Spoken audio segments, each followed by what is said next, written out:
Halo anak-anak, pada video pembelajaran kali ini kita akan membahas bab transformasi. Seperti yang sudah kalian ketahui, transformasi ada 4 jenis. Yang pertama translasi, kemudian refleksi, rotasi, dan dilatasi. Nah, pada video ini kita akan membahas lebih lanjut tentang dilatasi. Apa sih dilatasi? Dilatasi adalah perubahan ukuran, bisa memperbesar ataupun memperkecil suatu benda sebagai hasil dari perkalian dengan faktor skala tertentu, tetapi tidak mengubah bentuk bangun.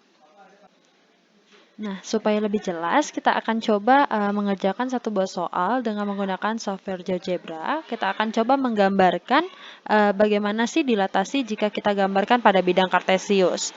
Nah, sekarang soalnya seperti ini. Tentukan bayangan hasil dilatasi dari titik A dengan koordinat negatif 4,3 terhadap titik O dengan faktor skala 2.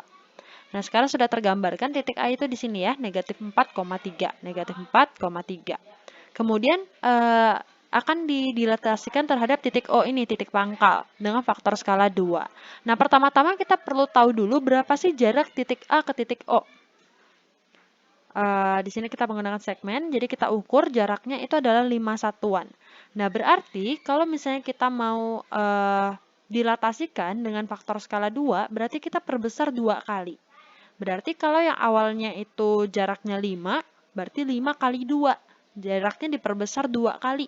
Jadi sekarang jaraknya adalah 10 hasil dari 5 kali 2. Maka kita buat garis dari titik O sepanjang 10 satuan. 10 satuan ya. Nah, kita udah punya nih garis yang baru dengan 10 satuan. Kemudian garis ini kita coba geser. Kita geser. Ini kita geser sehingga melalui titik A.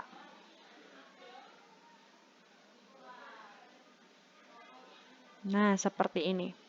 Sehingga kita peroleh titik bayangan yang baru, ini kita ganti menjadi A aksen. Titik bayangan yang baru yaitu di koordinat negatif 8,6. Jadi intinya saat kita mau menggambarkan bayangan titik hasil dilatasi ini, langkah pertama adalah kita buat dulu jaraknya. Kita harus tahu dulu jarak dari A ke O. Oke, kita udah tahu di sini 5 satuan. Kemudian kita buat garis yang baru melalui titik A. Jadi harus membentuk garis lurus sepanjang 10 satuan. Jadi 2 kali lipat. Ini 1, 2 kali lipatnya lagi. 1 kali lipatnya lagi di sini ya. Jadi 2 kali lipat totalnya jadi 10 satuan. Nah, sehingga diperolehlah di sini di pangkal garis ini bayangan dari A setelah dilatasikan dengan faktor skala 2 terhadap titik O.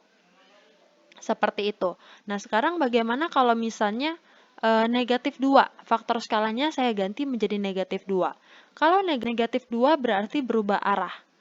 Maka ini diputar ke bawah. Tapi tetap harus membentuk garis lurus dengan A.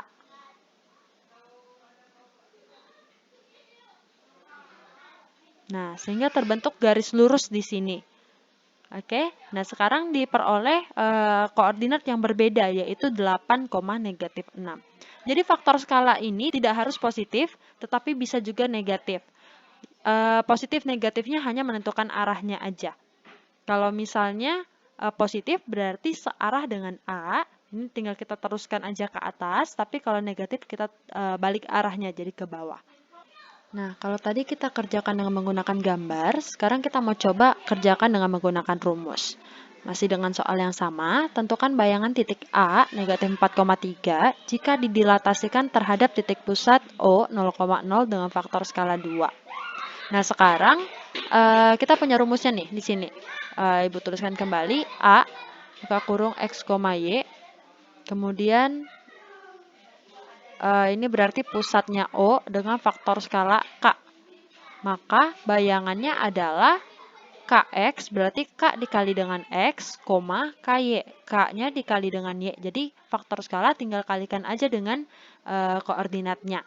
Kalau misalnya kita punya nih titiknya min 4,3, kemudian didilatasikan dengan faktor skala 2, titik pusatnya O, faktor skalanya 2, berarti A aksennya adalah K-nya 2 dikali dengan min 4, X-nya min 4 ya, koma, K-nya 2 dikali dengan Y-nya 3.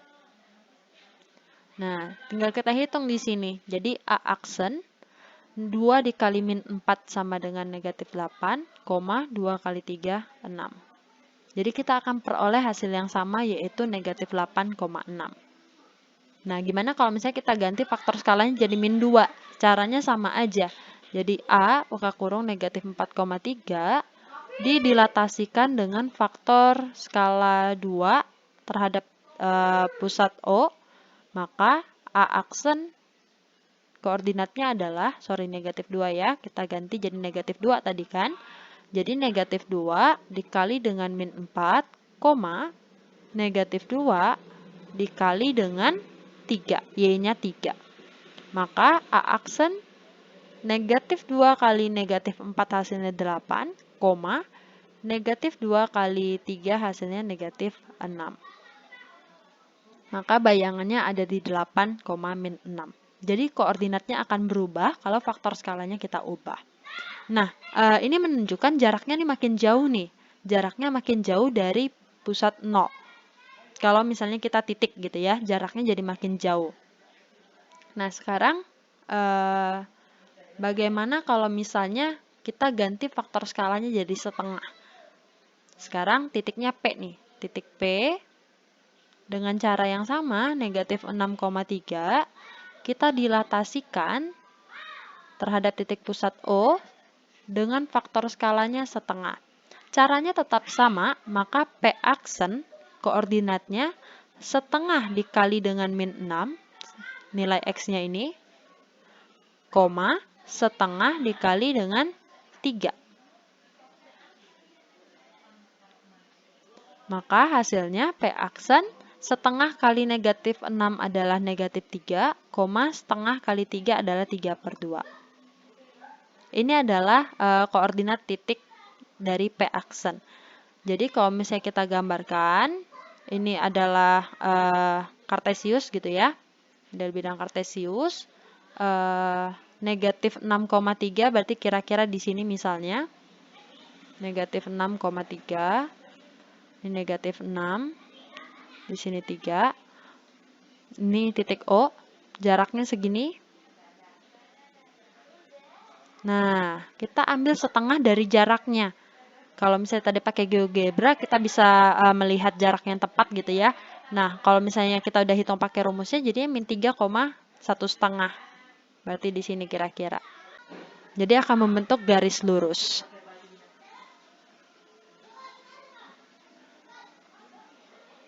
Ini adalah negatif 3. Jadi ini adalah titik P, P aksen. Jadi kalau faktor skalanya misalnya K lebih dari 0, kurang dari 1, maka dia akan memperkecil dari jarak asal gitu ya. Jarak asalnya segini, ini jadi makin pendek. Tapi kalau K-nya lebih besar daripada 1, maka dia akan memperbesar atau makin jauh gitu, terlihat dari gambar. Nah, sekian video pembelajaran kali ini. Untuk pembelajaran lebih lanjutnya akan disampaikan pada pertemuan berikutnya.